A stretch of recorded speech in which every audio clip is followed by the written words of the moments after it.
The FV4007 Centurion didn't just serve in World War II.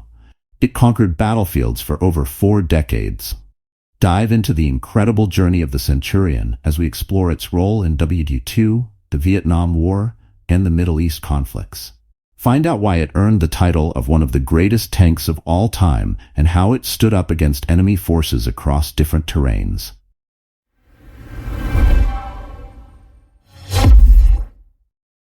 The Centurion was the British Army's main battle tank right after World War II, introduced in 1945. Often called one of the most successful tanks of the post-war era, it stayed in production until the 1960s and kept seeing combat through the 1980s.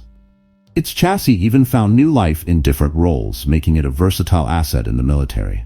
Its solid armor, great mobility, and powerful gun made it a favorite worldwide. The beginning of Centurion. The idea for the Centurion began in 1943, and by 1945, it was already in production. 6 prototypes made it to Belgium shortly after the war in Europe ended. It saw its first combat during the Korean War, supporting the United Nations forces in 1950. It went on to fight for India during the Indo-Pakistani War of 1965, facing off against American-supplied Patton tanks. Australia also used it during the Vietnam War. Israel's military also found a lot of use for the Centurion.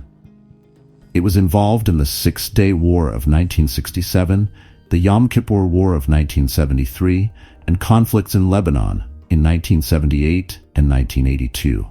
Modified Centurions were turned into armored personnel carriers and deployed in Gaza, the West Bank, and Lebanon. The Royal Jordanian forces used them to fend off a Syrian incursion in 1970. And in battles on the Golan Heights in 1973. South Africa also made use of the Centurion during its border war. The worldwide use. The Centurion became one of the most widely used tank designs, serving in many countries, with some still in use until the 1990s. In the 2006 conflict between Israel and Lebanon, Israel employed modified Centurions as armored personnel carriers and engineering vehicles. South Africa continues to use over 170 Centurions, upgraded and renamed the Oliphant, which means elephant in Afrikaans. Between 1946 and 1962, the production of Centurions reached over 4,400 units, comprising 13 main versions and numerous variations. In the British Army, it was eventually replaced by the Chieftain. Design and production. The need for the Centurion arose in 1943 when the British Directorate of Tank Design began working on a new heavy cruiser tank design under the name A41. After several disappointing designs, the British Army demanded a significant overhaul in response to the threat of the German 88mm gun. They required a more durable and reliable tank, capable of withstanding direct hits and with better protection against mines. Initially, the A41 was supposed to weigh around 40 tons to fit on existing trailers and bridges. However, the restrictions were soon lifted, allowing for more armor and a wider turret. The tank design featured a larger hull, sloped welded armor, and a new suspension system. With the powerful Rolls-Royce Meteor engine, the Centurion showed excellent performance despite its weight increase to 45 tons. The new version carried enough armor to match the heaviest infantry tanks, and its cross-country capability was far superior to earlier cruiser tanks. Full production of the Centurion began in 1945, and by 1946, the British Army's 5th Royal Tank Regiment had begun receiving them. Improvements and upgrades. Shortly after the Centurion entered service, it was fitted with an 84mm gun called the 20-pounder. This led to the development of the Centurion Mark III, which had a fully automated stabilizer for the gun, making it far more effective in combat. The Mark III entered production in 1948, and older versions were either phased out or upgraded to meet the new standard. The gun on the Centurion evolved again in 1959 with the introduction of the 105mm L7 gun. This became the standard for all later versions, starting from Mark V onward. Design work on further improvements continued throughout the early 1950s, resulting in enhanced fuel range, better armor, and improved turret design. Combat deployments. The Centurion saw action in several conflicts around the world, earning a reputation for its durability and firepower. It entered combat for the first time during the Korean War, where it played a crucial role in supporting UN forces. The 8th King's Royal Irish Hussars, equipped with Centurions, landed in Pusan in late 1950, and Centurions helped cover the withdrawal of UN forces during key battles. During the Suez Crisis of 1956, Centurions were part of the British ground forces in Egypt, helping to secure strategic points. They also served with distinction during the Vietnam War, where Australian Centurions proved essential in clearing dense jungle and engaging enemy forces effectively. In the Indo-Pakistani Wars, Centurions were used by the Indian Army in the 1965 and 1971 conflicts. In both cases, they performed well against Pakistani Patton tanks, proving to be a formidable opponent, Middle East and beyond. The Centurion also saw heavy use in the Middle East.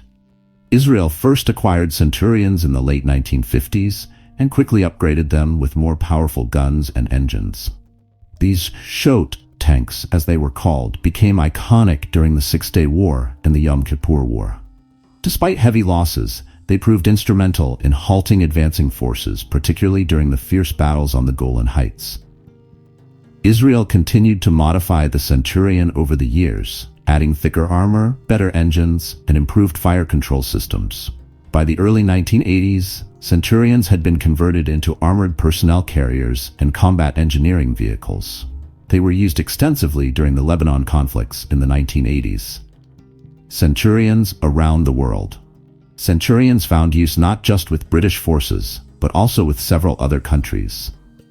Jordan purchased Centurions in the 1950s and used them during the Six-Day War.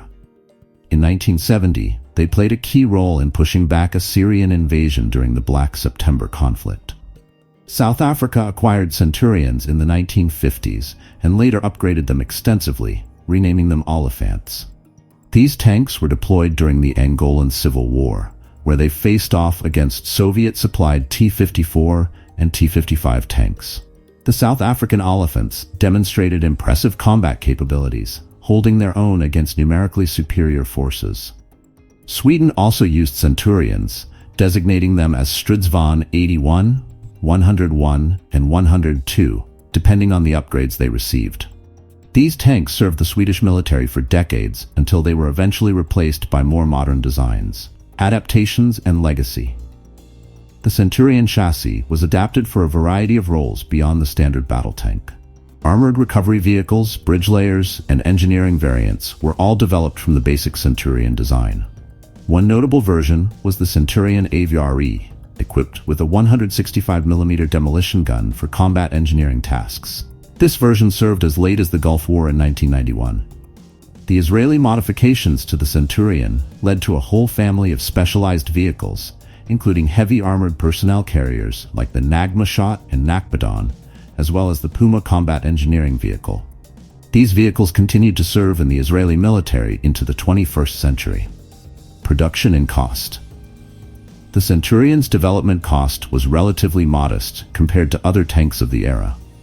Initially priced at around £35,000 per unit in the 1950s, it provided excellent value for its combat capabilities. Over time, production improvements and modifications led to increases in cost, but it remained affordable relative to its effectiveness on the battlefield. Between 1945 and 1962, over 4,400 Centurions were produced, covering a range of different marks and specialist versions. By the 1960s, however, the Centurion's design was beginning to show its age, and it was gradually replaced by newer tanks like the Chieftain in British service. Conclusion: the Centurion was much more than just a tank. It was a symbol of the adaptability and resilience of post-war military design. Serving in multiple conflicts and with numerous armies, it proved to be one of the most successful and enduring tank designs of its time. Its adaptability allowed it to evolve from a cutting-edge main battle tank into a versatile platform for engineering, troop transport, and even anti-tank roles. Though no longer in active service as a frontline battle tank, its legacy lives on in the vehicles and tactics it influenced around the world.